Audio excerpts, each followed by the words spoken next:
House Bill 1461, clerk will read.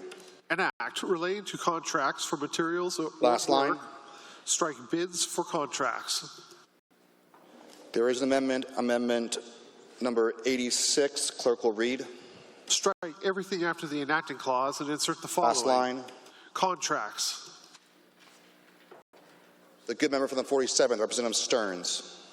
Thank you, Mr. Speaker. I move that Amendment 86 be adopted. It has been moved and seconded that amendment number 86 be adopted. Remarks. Thank you, Mr. Speaker. This amendment is being offered to clarify the actual dollar thresholds that will apply to joint operating agencies. The dollar thresholds in the amendment line those up exactly with those of public utility districts, and I urge you to support this amendment. Are there further remarks? The good member from the 9th, Representative Dye. Thank you, Mr. Speaker.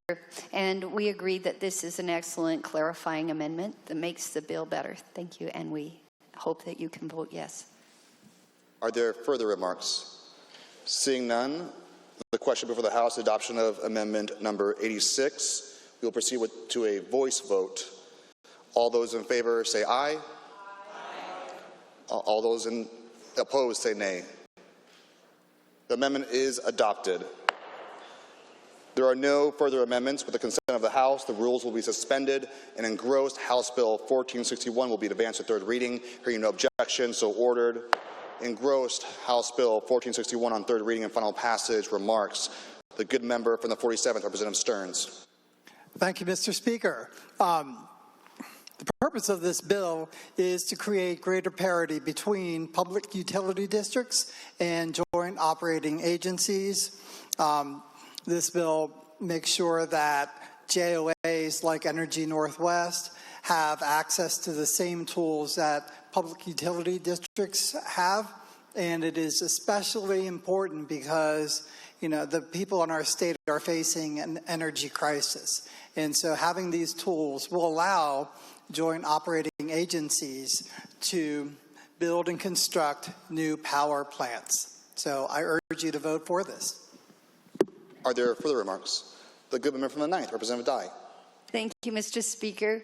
This bill is a good bill, correcting bill, because a lot of times in this House we'll pass really good legislation and exclude an important element of the beneficiaries that the legislation was designed for. And in this case, when you're putting things out for bid for large construction projects, we've experienced tremendous amounts of inflation, and the bid prices are certainly low. And to bid for work that can exceed those cost thresholds can make for additional expenses for these entities. And when the bill was originally passed, it made total sense to raise that threshold appropriately for the PUDs and for the munis, but they excluded the joint operating organizations. And so in this regard, as we build out additional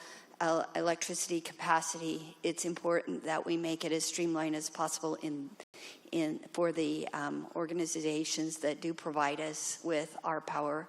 And they keep the lights on, they keep the heat in our house, and they keep our beer cold. So we want to make sure that they do well. So thank you, and I urge that you and I can join together in a yes vote. Thank you. Are there